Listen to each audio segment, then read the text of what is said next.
Hey everyone, it's Emily. I hope you are well. We are taking some time in these next few weeks to find better alignment with our values. And there are three ways that I think we can check and see if we are indeed in line with our values. We can check how we spend our time, we can check how we spend our money, and we can check how we speak and treat ourselves and others.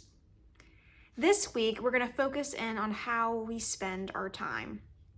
Time is one of the most precious gifts we have and one of the most non-renewable gifts we have. Each of us has a limited amount of time in a day, a week, and ultimately our lives. And so if we end up spending too much of our time on things that don't matter to us at our core, we end up feeling empty, dissatisfied, and ultimately our mental health will suffer. To help you think about your own life and if your time is in accordance with your values, I encourage you to take out a piece of paper. It can be now or later, and jot down what you would say is a quote unquote typical day. Write the time of the day and the activity that you're typically engaged in. So say, for example, 6 a.m. is when your alarm clock goes off. You could write 6 a.m., wake up. Maybe it's 6:30, coffee and shower. Maybe it's 7 a.m., get the kids' lunches packed. Whatever your typical schedule is, write that down all the way until you lay your head down on your pillow to sleep at night.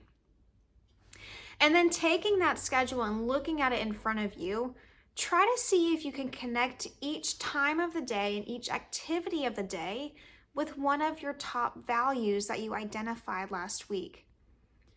If you find that you're not able to connect many of your daily activities with your values, I'd encourage you to find new ways to do so. Now, obviously, there are some activities that we have to do that may not be easily connected to your top values. Take, for example, cooking dinner. That is not one of my favorite things to do.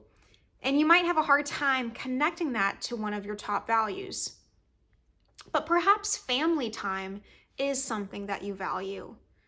You could see that cooking dinner is a way to spend more time at home and be around your family, around a home-cooked meal at your table.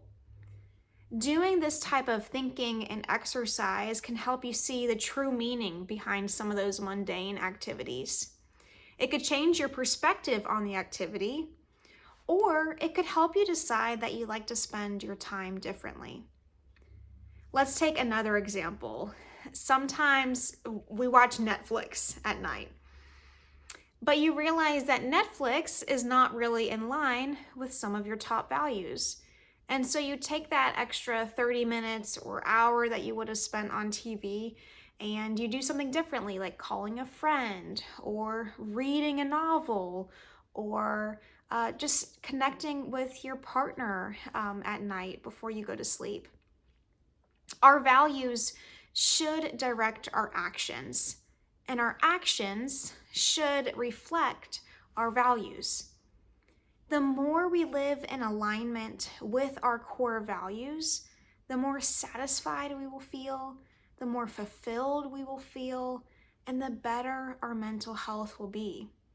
And ultimately, our lives will reflect more of the life and teachings of Jesus. I really hope you will take some time to consider your schedule this week. It's not an easy exercise, but find some ways where you could make those connections or make some minor adjustments so that your values can have a stronger and more prominent place in your life. I'll see you next week.